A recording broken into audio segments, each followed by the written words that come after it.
بسم الله الرحمن الرحيم الحمد لله رب العالمين والصلاة والسلام على أشرف الأنبياء والمرسلين حبيب إله العالمين أبي القاسم المصطفى محمد اللهم صل على محمد وآل محمد وعلى أهل بيته الطيبين الطاهرين لا سيما بقية الله في الأراضين إمامنا وسيدنا الحجة بن الحسن المهدي أرواح العالمين له الفدا.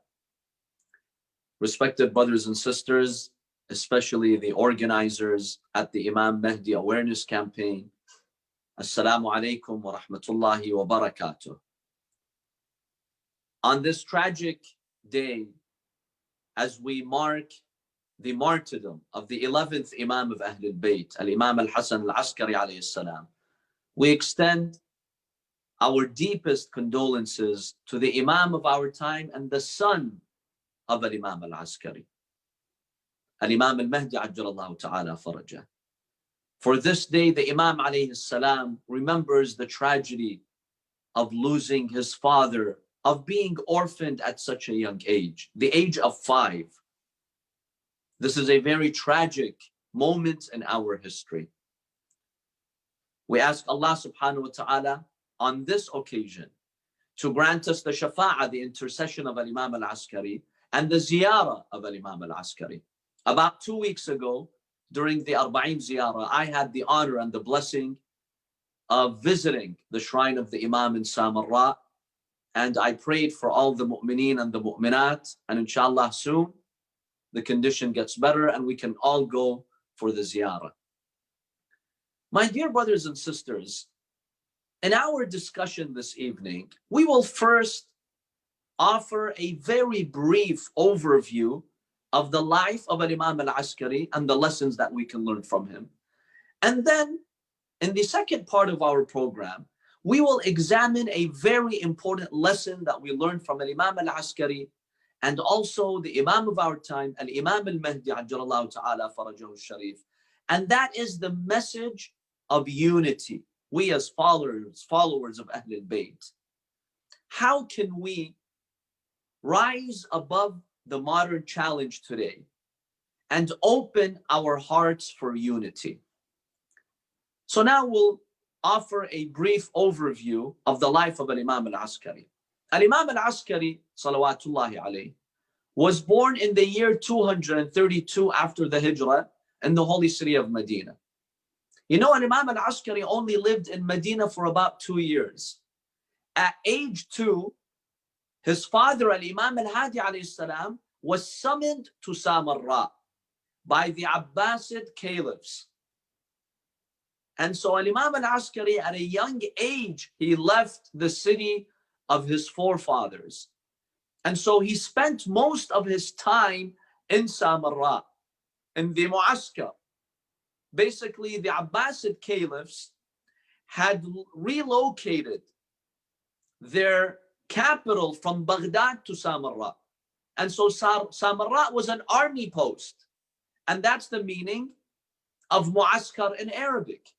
And the reason why we call Imam Al-Askari by this title is because he lived most of his life in an army post under house arrest.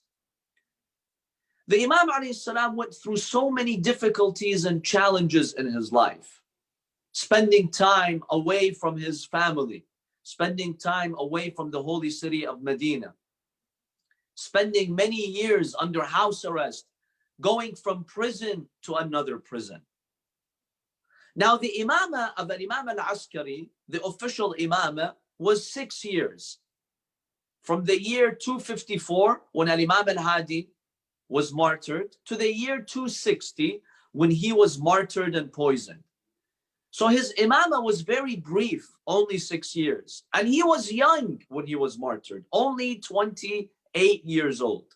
And that is a tragedy. And that shows you that the enemies of Ahlul Bayt, they even ran out of patience. They could not stand the blessed presence of the Imams of Ahlul Bayt, such that in the peak of their youth, they would assassinate them. They would kill them. So Imam Al-Askari, peace be upon him, even though He lived a very short life, full of challenges, but the Imam played a very critical role in being the source of guidance for the followers of Ahlul Bayt and for all Muslims. And he was also instrumental in preparing the people for the occultation, for the ghaiba of the last Imam. Al-Imam al-Askari served as that link.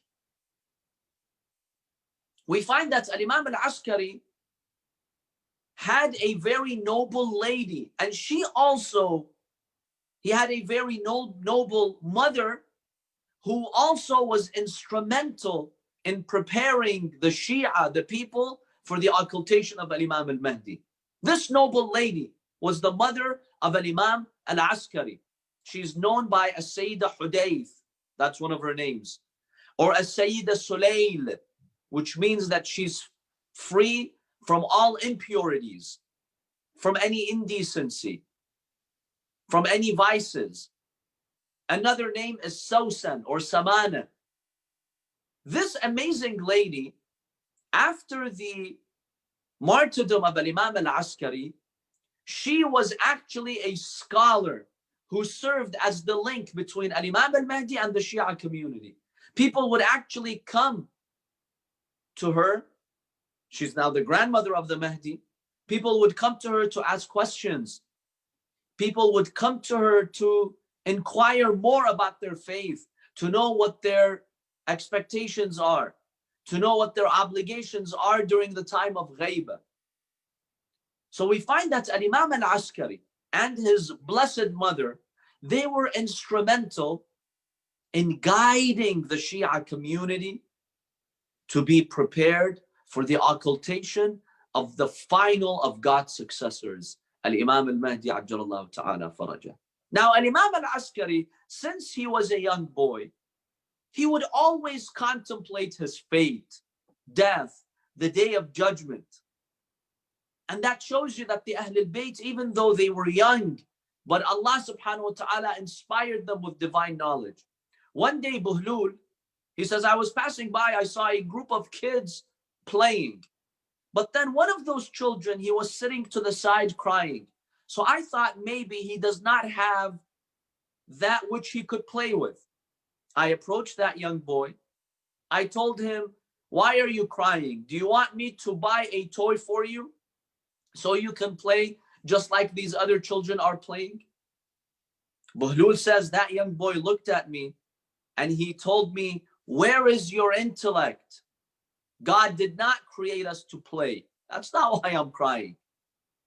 Buhlul asked him, then what did God create us for? He told him, God created us for two.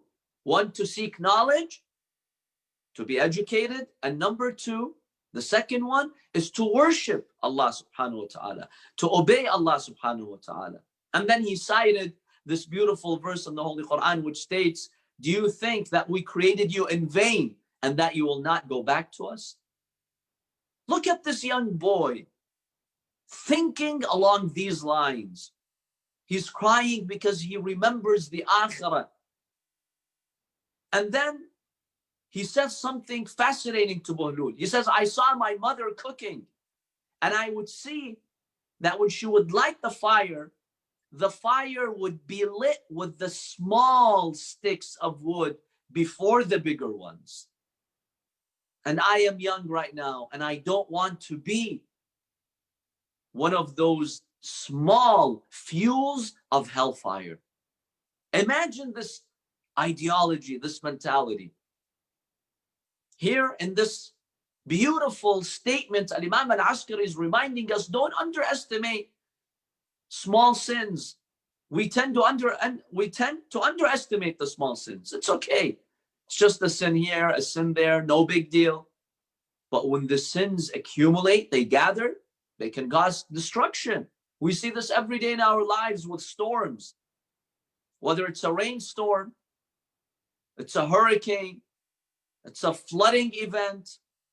A raindrop is harmless, right? Have you seen when a small raindrop falls on you? What damage can it do? But when you have billions and trillions of these raindrops gathering, they can cause destruction. You've seen snowflakes, how fragile they are. The minute they land on your warm skin, they evaporate.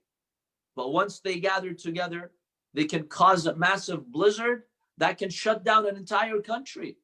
Here at Imam al-Askari, despite his young age, he's teaching us not to underestimate small sins. And he gives us a beautiful example. He says, if you're trying to light fire with wood, how do you start the fire? It usually starts with the small pieces of stick, and then the bigger ones, they catch fire. This is a beautiful lesson that we learn from Imam al-Askari salawatullahi alayhi. I would like to share with you briefly some beautiful hadiths from the Imam before we move to our focal subject this evening, which is the message of unity from Imam al-Askari. One beautiful lesson that we have from the words of wisdom by Imam al-Askari, he teaches us empathy, how to truly show empathy to those around us, to our fellow brothers and sisters. In a beautiful hadith, the Imam alayhi salam states, it is not appropriate for you to be jubilant and joyous in the presence of someone who's sad. In other words, be sensitive. If someone's going through difficulty, don't dismiss their pain and underestimate their pain. Show sympathy, show empathy. Show them genuine compassion. We need today empathy in our societies. We need empathy at an individual level, at the family level. Many of the problems that we have in our families is because of lack of empathy. We don't really care what others are going through. We need empathy at a global scale. Just right now, you heard about the significance of sponsoring orphans. Well, that requires empathy. For us, we really don't care what an orphan goes through. Most of us don't. That's the reality. Try to feel and experience the pain of an orphan.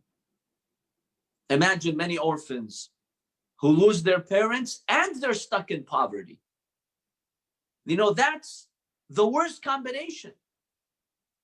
Sometimes a person is stuck in poverty, but at least he has compassionate parents who are showing him care, showing her care. That makes it more bearable. Sometimes a person may be an orphan. They've lost their parents, but at least their parents left them a lot of money, or they live in richness. That makes it a little bit more bearable. But the disaster is when you've lost your parents and you're in extreme poverty. Can you just imagine what type of experience that would be and how miserable it would be? The Imam alayhi salam here in this beautiful hadith is teaching us, show empathy, try to feel what other people are experiencing. That is the key to having a harmonious society, and that's how you worship Allah subhanahu wa ta'ala. That's one beautiful quick lesson from Imam al-Askari. Another beautiful quick lesson from the Imam alayhi salam, he gives us his vision, and of course the Quranic vision, of what rizq and sustenance really is. For many of us, we think sustenance is an amount of money that you make. If I work really hard, and sometimes I cheat the system, I try to act smart, I take advantage of my business partners, I'll have greater rizq. The Imam alayhi salam teaches us no. The Imam says through greed, don't think that you will achieve the sustenance that Allah has already written for you. The sustenance that benefits you, that is suitable for you, and that helps you in dunya to give you a quality life and helps you in the akhirah. This rizq is guaranteed by Allah subhanahu wa ta'ala. Allah says, work reasonably, go make an effort. I've guaranteed the rizq for you. But if you believe that greed, excessive greed, and not fulfilling your financial obligations and dues, and by taking the rights of other people, by taking advantage of other people, if you think that will increase your sustenance, no. Think twice about that. because the rizq is guaranteed by Allah subhanahu wa ta'ala. My dear brothers and sisters, in this hadith, the Imam is teaching us that sustenance is quality of life. That's what it is. You can have millions of dollars in your bank account, millions of pounds in your bank account. But if that's not the rizq that Allah has written for you, and you did not make that money through halal means, don't think you'll have quality of life. Just look at the categories of people out there in society. Some people who are the richest of the rich. Look at singers and musicians. They're some of the richest people in the society, aren't they? Well, what do studies show? Official government studies show, for instance, in the UK, that when you look at the average population and you examine rates of depression, psychological disorders, suicide, you find that it impacts the population, yes. But on average, 19% of the British population, they suffer from depression. Now they looked at some subcategories of people. They examined the rates of depression amongst the musicians and singers. What do you think the rate was at? 74%.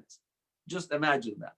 74% of all musicians and singers in the UK, they suffer from severe depression and other psychological disorders. And they have one of the highest rates of suicide.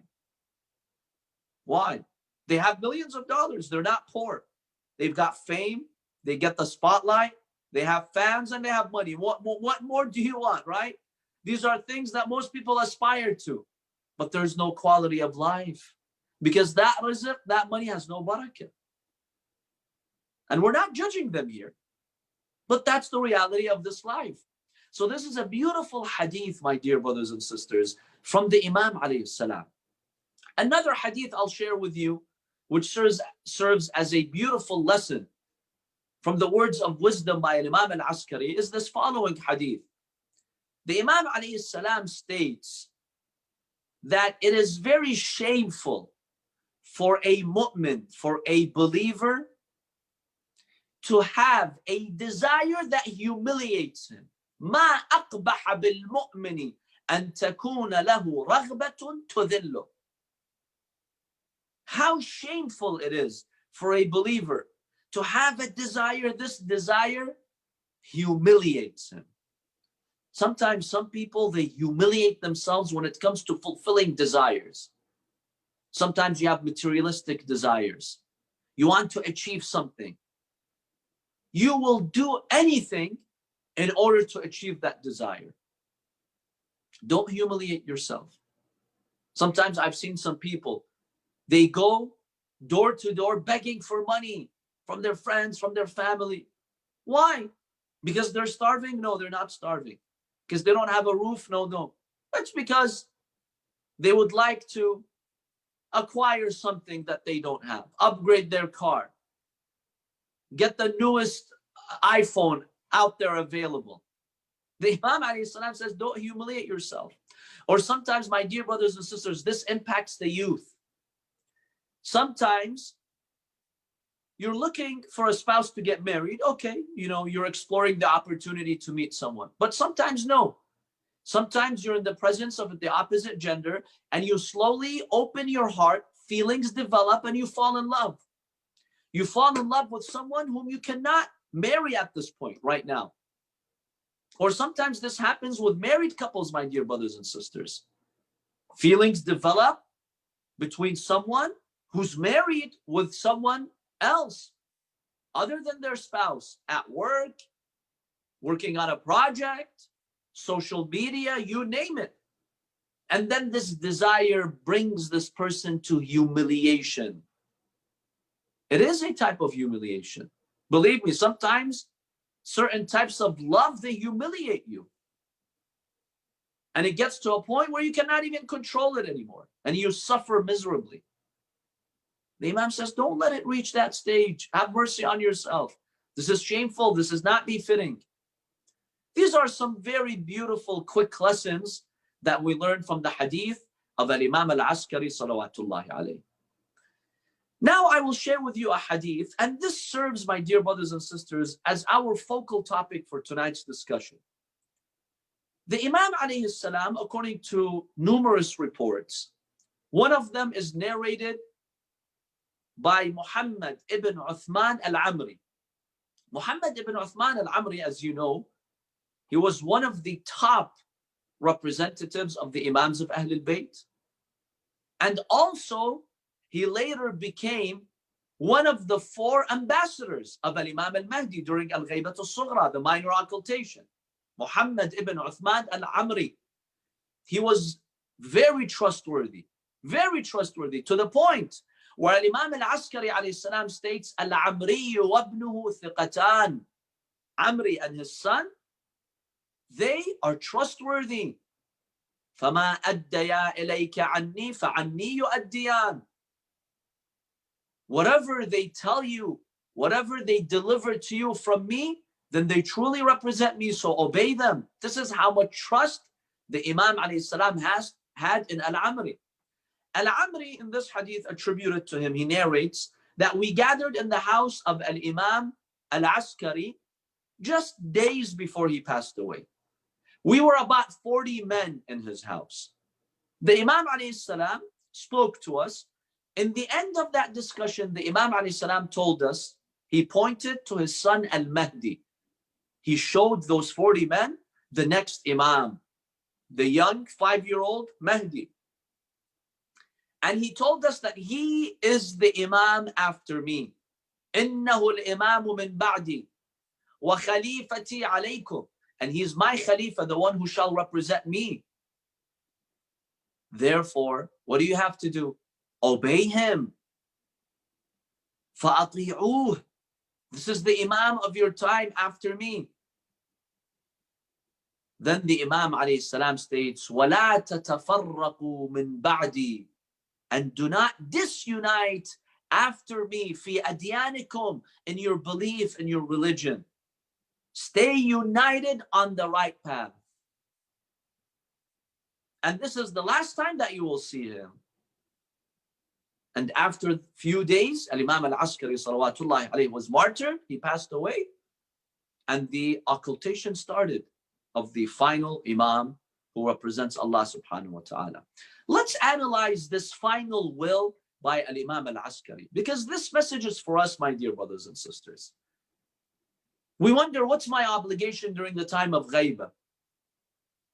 I'm sure you've discussed many types of obligations that you can do during the time of the ghaibah. Being pious, that's one obligation. Giving charity is another type of obligation. Seeking knowledge, working for justice. Because Imam al-Mahdi, ajjalallahu ta'ala farajah, his goal is to bring global justice. So work for justice. There are many obligations that we can do, but one very important obligation in this final will by Imam al-Askari is to be united on the right path. And the Imam is talking to his followers. Don't disunite. Be united. And follow my son, the commands of my son, the commands of the Ahlul Bayt, peace be upon them. That's my final word to you.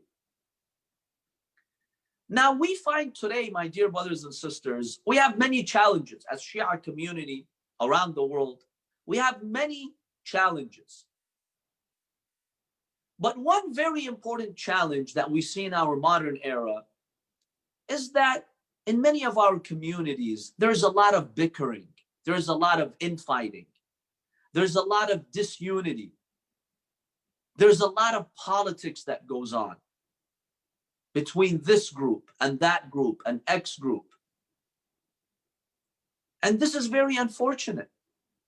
Instead of collaborating and uniting in our efforts to work for the reappearance of our Imam, to collectively wait for his reappearance, by proactively working for justice, we see that we spend so much time, so much energy bickering with one another and engaging in acts of disunity. And we've created identities for ourselves. I'm a follower of X group. I'm a follower of X marja. You're a follower of another marja. And we have a dilemma today, and it's growing in some communities. It's growing more and more and more, and there's more polarization. On such a day, as we remember the legacy of Imam al-Askari, let's remember his final will. Don't we claim that we are the Shia of the Imams? Let's follow them. Let's actually show concern for their wills. The will of the Imam for us was not to disunite, to be united in our beliefs, to be united in our religion, to be united with other fellow believers when it comes to the wilayah of the Ahlul Bayt, when it comes to our belief system. Let's not allow secondary issues to distract us. And today, I'm being very open and frank with you. One issue that's causing disunity in many communities is the issue of taqleed. Now, when it comes to taqleed, by the way, Imam al-Askari alayhi salam is the one who beautifully summarizes for us the system of taqleed. Imam al-Askari, he had very minimal contact with the Shia. When he was in Samarra, he was under house arrest. There was a period during which the Imam, twice a week, he would be summoned from his house to the palace of the Caliph. On Mondays and Thursdays, the Imam had to go show to the Caliph that he's present in Samarra, he's not leading any revolution against the government. Basically, he had to sign in and check in. You know, sometimes when you're on probation, you have to go and sign to prove your presence. That's what they did to Imam al-Askari. This was the only moment the Shia could come and meet him and see his blessed face. Even then, the Imam ﷺ wrote a letter to his Shia. He told them, when you see me on my way from my house to the palace of the Caliph, don't say salam to me. Don't even point at me with your hands, because you will be in trouble. You will get persecuted by the authorities. Very difficult times the Shia had to experience. They did not even have access to their Imam. And the Imam had to use very subtle ways to send them a message. But in doing so, Imam al-Askari was preparing the Shia for the occultation. And so Imam al-Askari alayhi salam, he would refer his Shia to qualified scholars so they can emulate, so they can follow. And the famous hadith of taqleed that you're all familiar with is narrated by Imam al-Askari. وَأَمَّا مَنْ كَانَ مِنَ الْفُقَهَاءِ. See, in the beginning of this hadith, the Imam alayhi salam talks about the Jewish tradition of blindly emulating and following their scholars, knowing that their scholars were playing with the Torah. And the Quran condemns them for that. And Imam al-Askari alayhi salam here is talking about proper taqleed. Which taqleed is blind taqleed, and then which is appropriate taqleed. So in this hadith, the Imam alayhi salam states, وَأَمَّا مَنْ كَانَ مِنَ الْفُقَهَاءِ. As for those fuqaha who have the knowledge, number one, he has to be a faqih. That's the first criteria. The second criterion, صَائِنًا لِنَفْسِهِ. This faqih has restraint. What does restraint mean? See, sometimes when you're in a position of power, or you have a good social standing, or money comes before you, you want to jump at it, right? That's the nature of the human being. We want to fulfill our desires. A true faqih is one who has the ability to restrain himself. No, I will not succumb to my desires. مُخَالِفًا لِهَوَاهِ. He opposes his desires. مُطِيعًا لِأَمْرِ مَوْلَاهِ. You find him upright. He's obedient. He's not infallible, but he tries his best to obey the laws of Allah subhanahu wa ta'ala. The Imam says, فَلِلْعَوَامِ أَنْ يُقَلِّدُوهُ. Yes, such a scholar you're allowed to follow. You're allowed to emulate. And so we find that Imam al-Askari here is addressing the issue of taqleed. And he's giving us the guidelines for who is qualified to be emulated and to be followed. Now notice that the Imams of Ahlul Bayt did not restrict taqleed in one person. No, there could be several qualified scholars whom you follow. And this should never be a source of disunity in the community. And one problem, one thing that has plagued us today is that we have, unfortunately, created an identity for ourselves around our marja.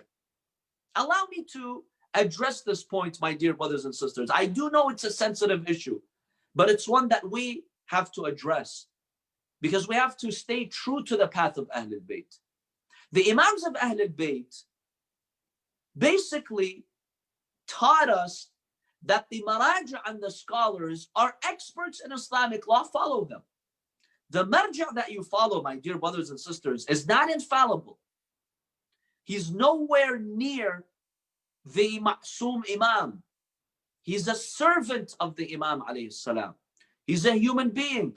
He is fallible. He can make mistakes, but he's an expert. We have respect for him. And we follow him because he's an expert. The marja has spent decades researching the ahadiths that we have, endless hours, doing his best to tell you what the law is. Remember, we're 14 centuries away from the era of the Ma'sumin. This requires a lot of expertise, a lot of research to figure out what the law is. You have to go through tens of thousands of hadiths. One hadith, sometimes you need to spend days just to study it. There's one hadith called the hadith of istishab. Basically, the law of continuity, the presumption of continuity. It's one hadith that the Imam says, La tanqudh al-yaqina bil-shak, 4 words. Do not negate certainty with doubt. Do you know scholars spend years studying this hadith? And they've extracted thousands of Islamic laws from this one hadith. Don't negate certainty with doubt. Has many applications. Many applications. In our ibadat, at 12 p.m. you did wudu. At 4 p.m. you doubt. Did I invalidate the wudu? Did I break it or no? Did I sleep? Did I go to the bathroom? I don't know. The Imam says, don't negate that previous certainty with doubt. Consider yourself to be on tahara and wudu. Because you know you did wudu, but you don't know if you broke the wudu. It applies in business transactions. It applies in the book of divorce, book of marriage, book of halal and haram food. It applies across the board, this beautiful hadith. Scholars spend years studying such hadiths. Now, my dear brothers and sisters, do you know how many hadiths that we have? Just the book of Kafi has over 16,000 narrations. Scholars spend endless time and valuable research to deliver fatwas for us. We have the utmost respect for them. And in fact, Imam Askari alayhi salam, he focused on the role of scholars. The Imam alayhi salam, in one hadith, he says they are the light for the people. Just like the candle shows you the way, the scholars show you the way. In another hadith, the Imam alayhi salam likens the scholars to those who sponsor orphans. You know, an orphan needs a sponsor.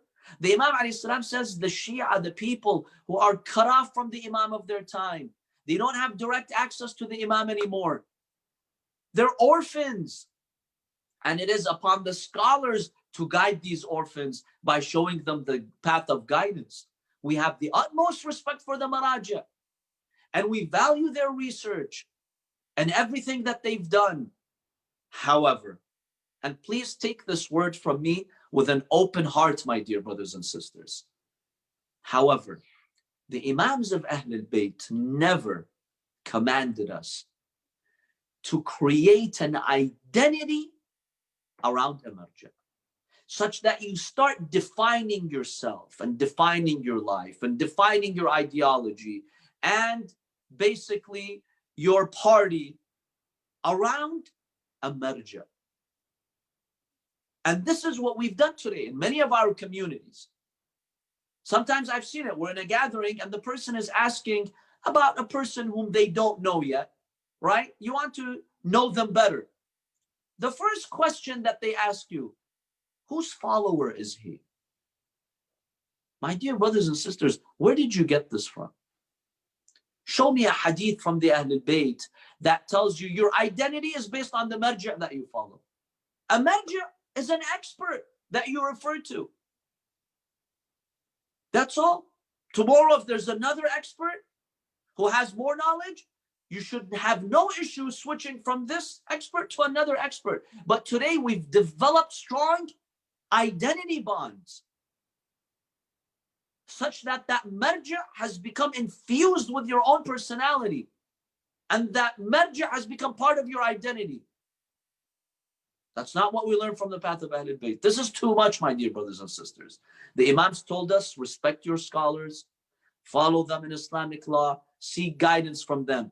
But to take their personalities and make it a part of your identity such that you start characterizing people based on who they follow and whose group they belong to, that's something we invented. That's not something that comes from the Imams of Ahlul Bayt. Let's be very clear on this, my dear brothers and sisters. Only the 12 infallible Imams, yes, their personalities, you develop your identity around them. You're Husseini in every cell of your body. In every breath that you take, you're Alawi, you're Husseini, you're Hassani, you're Ja'fari. Because these Imams are infallible, absolute sources of guidance chosen by Allah subhanahu wa ta'ala for you. Develop an identity around them. Develop an identity around Prophet Muhammad sallallahu alayhi wa alayhi, such that his personality is infused in your own personality. And your identity revolves around him. It's inseparable. But other than the Ma'sumin, no. Scholars, we have utmost respect for them. But the Imams of Ahlul Bayt never meant for us to develop this unhealthy attachment such that the personality of the marja' becomes your idol. I'm seeing this today in our communities, my dear brothers and sisters. That's why I'm addressing it. And this is one reason why there's disunity. Because naturally, when that marja' becomes like an idol for you, and you've developed an identity around that marja', obviously you're going to categorize people. Me versus them. Those who don't follow this marja', or they don't have the vision that you have, when it comes to some of these scholars, automatically, without even knowing it, your intentions may be good intentions. You start eliminating them. You start considering them to have lesser belief than you. You start seeing them as being deviant. That's exactly what's happening today. Maraja, my dear brothers and sisters, are like doctors. If you have a physician that you trust fully, and you believe is the most qualified to be an expert, do you develop an identity around your doctor? No, a doctor is an expert. You go to this expert. One day, this doctor could be replaced with another expert who has more expertise. You make that switch, no problem. Can we say the same, my dear brothers and sisters, when it comes to the maraja' that we follow? Tonight, inspect your heart and ask yourself, when I follow this great scholar, I've accepted the scholar because it's been proven to me that he's knowledgeable, he's an expert, and he's pious. No, he's not infallible. He may make mistakes. Who doesn't? But I can trust that he's pious. I can trust his deen. He really has that religion and he's trying to follow the path of Ahlul Bayt. And I have respect for that scholar. I follow him. That's it. But to try to bring the personality of that scholar and make it a part of my identity such that I start viewing people from this lens and I start categorizing people, evaluating people based on this, no, my dear brothers and sisters. This is not something that the Ahlul Bayt ever commanded us to do. Now, some of you may say, well, in this same hadith, Imam Askari warns us about scholars who are deviants. So yes, we have to feel passionate about this whole scholar marja' thing. Yes, of course, throughout history, there have been many deviant scholars, no doubt about that. Imam Mahdi, he himself condemned a number of deviant scholars like Shalmaghani and others. Yes, they were condemned by the Imam alayhi salam. They were scholars, well known in their communities, but they deviated. And their deviation became visible. Of course, no doubt about that. We're not saying that every scholar in history is good and no discussion of the scholarly issue ended. No, that's not what we're suggesting here. And Imam al-Sadiq alayhi salam, in a beautiful narration, he gives us that compass, my dear brothers and sisters. One of his companions in the book of Kafi, he tells the Imam alayhi salam, teach me how I can evaluate a scholar because I know some of them may make a mistake. The Imam alayhi salam said the following: if you see a alim, if you see a scholar, and the mistakes of that scholar, the errors of that scholar are more than his guidance, then beware of such a scholar.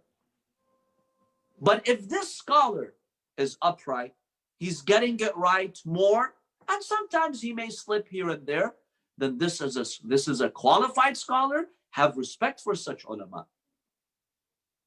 Sometimes we expect, the maraja or the scholars to be infallible. And the slightest thing that we see, we make an issue out of it, and we use it ammunition against other people, against their followers. That's not the path of Ahlul Bayt, my dear brothers and sisters. So in our discussion tonight, I invite you all to contemplate the wasiyah of Imam al-Askari, ajjalallahu ta'ala for Imam al-Askari alayhi salam, and also the wasiyah of his son, Imam al-Mahdi, ajjalallahu ta'ala farajahu al-sharif. Don't disunite. Be united, my dear brothers and sisters. Remember, you're all on one ship. Imam al-Mahdi, in another letter that's attributed to him, to Shaykh al-Mufid, he beautifully states this. He states, if our followers were united, their hearts were united, Allah would have hastened our government. But it's because of their bickering and fighting that they weaken themselves and they empower the enemies over them. That's what's delaying our government. Tonight, I invite you all to contemplate this wasiyah and see how this impacts me and my community and how to address it. And always remember, my dear brothers and sisters, you're all on one ship if you're working for Ahlul Bayt. Many of our youth today, mashallah, they're very active in various youth groups and religious and community programs. Sometimes I see tension and unhealthy competition, right? I've seen sometimes one youth group does something, another youth group copies it. And that disturbs the first youth group, the members of that youth group. I see this all the time. Here's what I normally tell them. I tell them, look, aren't you all working for the Imam of your time? Aren't you all on board one ship? If another youth group comes and they replicate what you're doing, they copy what you're doing, be happy. Be happy that you've inspired them to come and work for the same cause. Don't be disturbed. In fact, that's tawfiq, because it's so hard to bring people together and work on a project without you doing anything. That other youth group is doing what you have in mind, your vision. Why should you be disturbed? Why? Be happy. Remember, Imam al-Mahdi also looks for sincerity. How sincere are you? How sincere are you? Are you working for Allah or for your ego? That's what happens. And I'm being very honest with you, my dear brothers and sisters. Usually in religious circles and projects, that's our biggest challenge. Sometimes you wonder, am I working for my ego or I'm really working for the Imam of my time?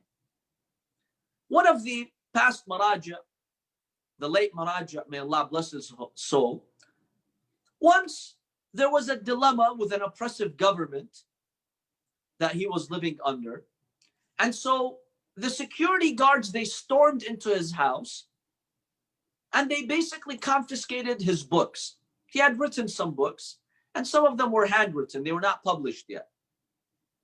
So they basically confiscated them. By the way, so many books have been lost in history.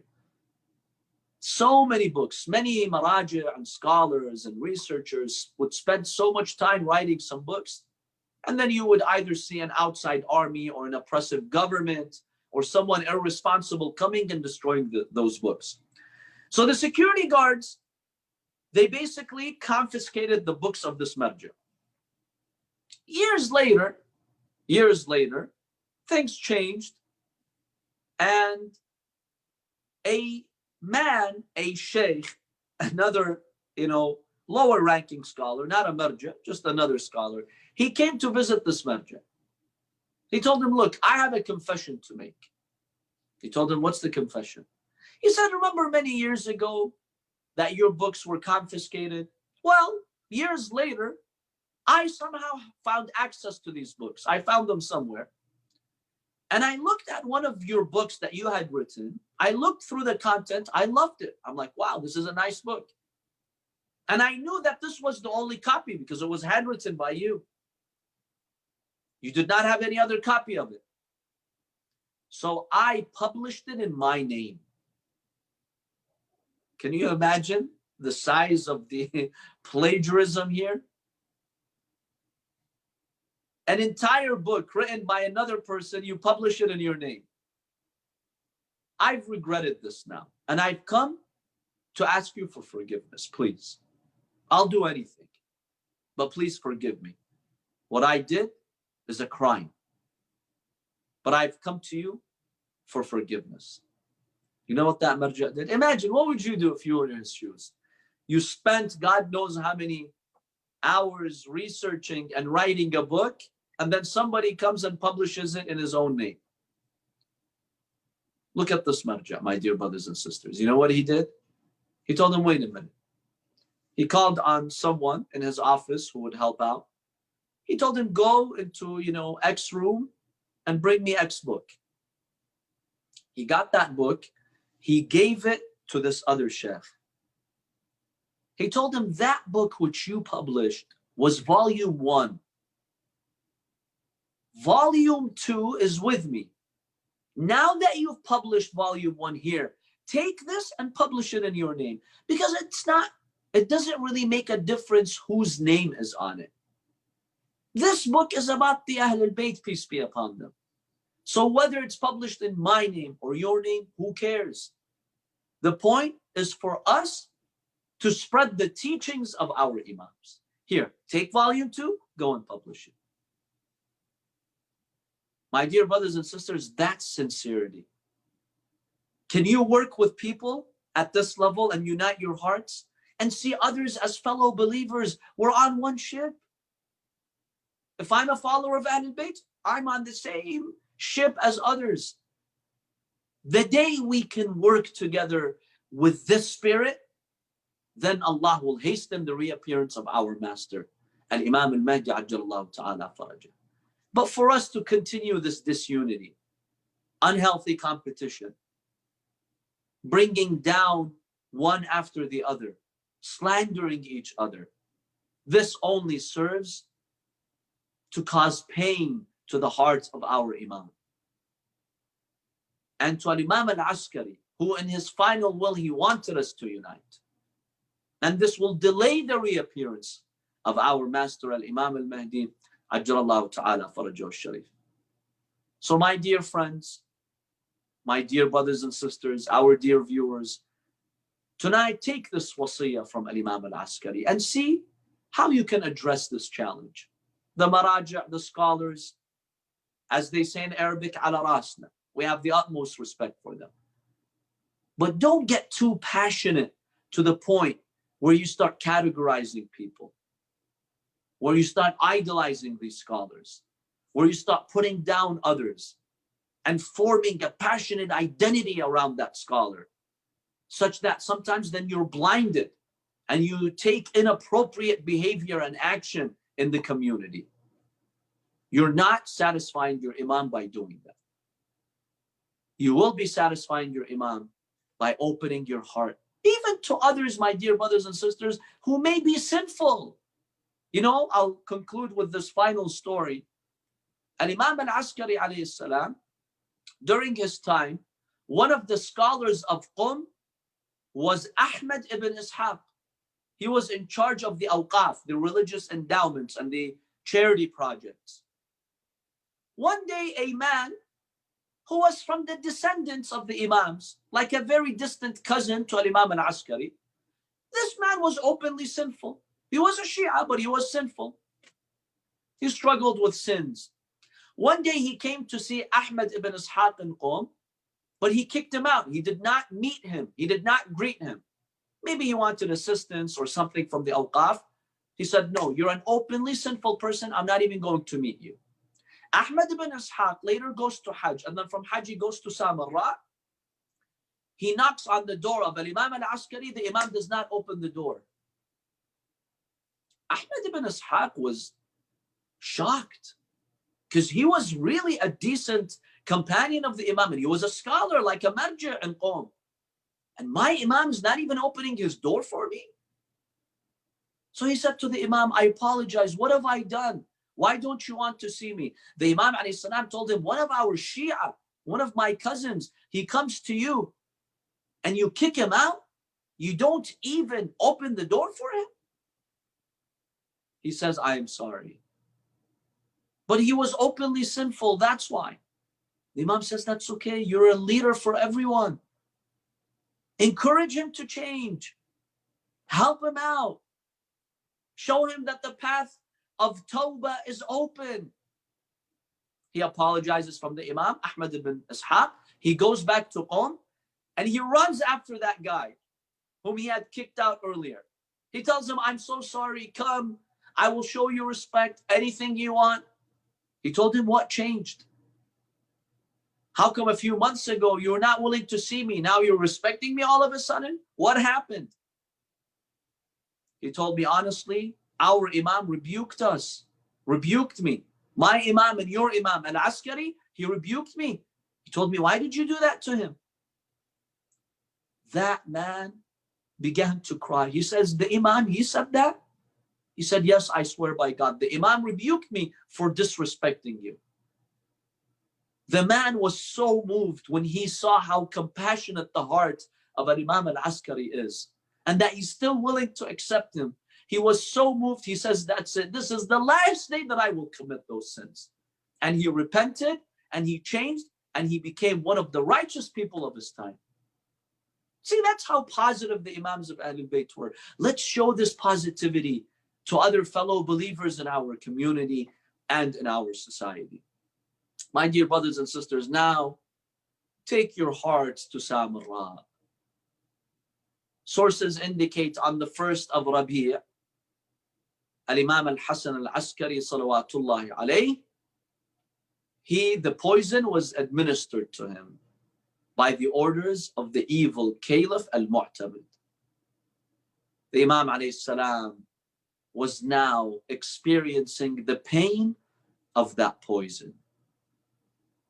For about 8 days, the Imam alayhi salam was struggling very hard until the final day came. The Imam alayhi salam was alone in his house with only 2 people. One, the wife of the Imam alayhi salam. Many narrations indicate the mother of Imam al-Mahdi.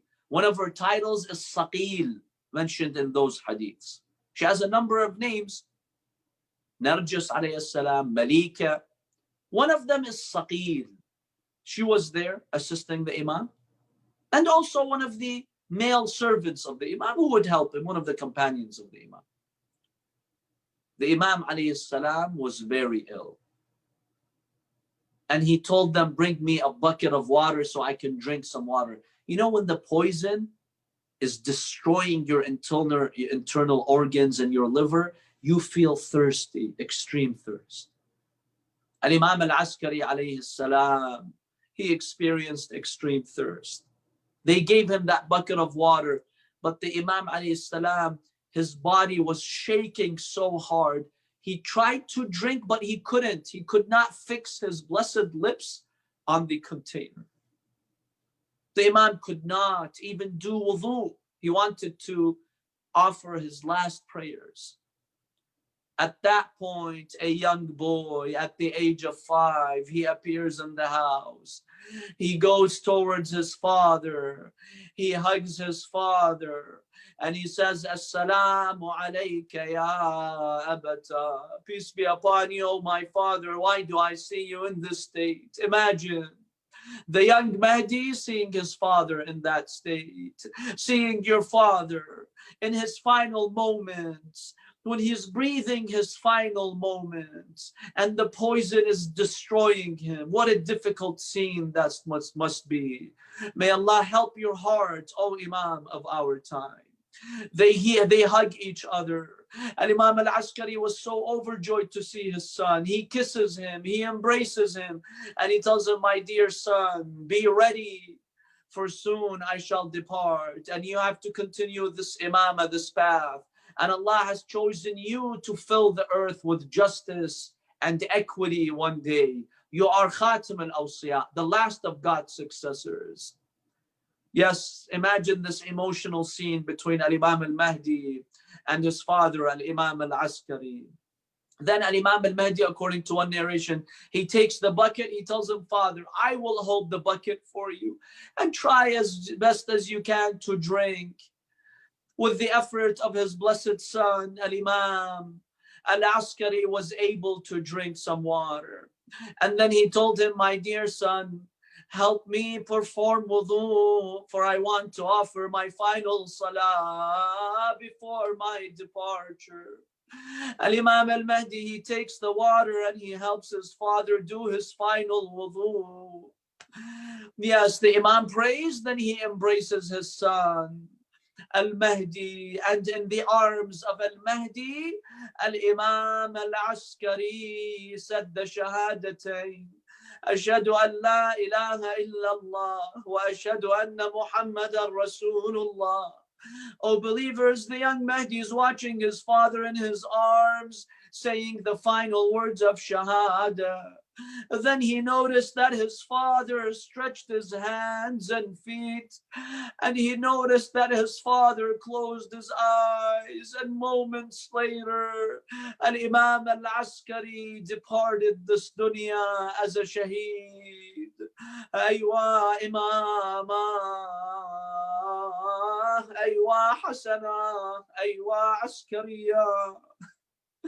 But, oh believers, one of the Imams, the grandfather of Al-Imam al-Askari, in his final moments, you know what happened? Allahu Akbar. In his final moments, he saw the evil enemy of God, Shimr ibn al-Jawshan, sitting on his chest. Those were the final moments of Abu Abdullah al-Hussein. And for 3 days, his body lay on the grounds of Karbala. And Al-Imam al-Mahdi, every single year, he lives the tragedies of his forefathers. And that's why in Ziyarat al-Nahiya, attributed to him, he says, I will cry on you, O Abu Abdullah, day and night, and instead of tears, I shall cry blood for you. Inna lillah wa inna ilayhi raji'un. وَسَيَعْلَمُ الَّذِينَ ظَلَمُوا آلَ مُحَمَّدٍ أَيَّ مُنْقَلَبٍ يَنْقَلِبُونَ. We ask Allah subhanahu wa ta'ala to hasten the reappearance of our master, Al-Imam al-Mahdi, ajjalallahu ta'ala farajah.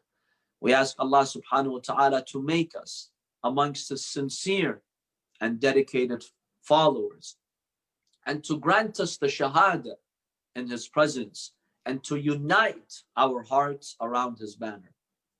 We ask Allah to grant us the shafa'ah of Al-Imam al-Askari and the ziyarah of Al-Imam al-Askari soon, inshallah. My dear brothers and sisters, may Allah subhanahu wa ta'ala bless you all.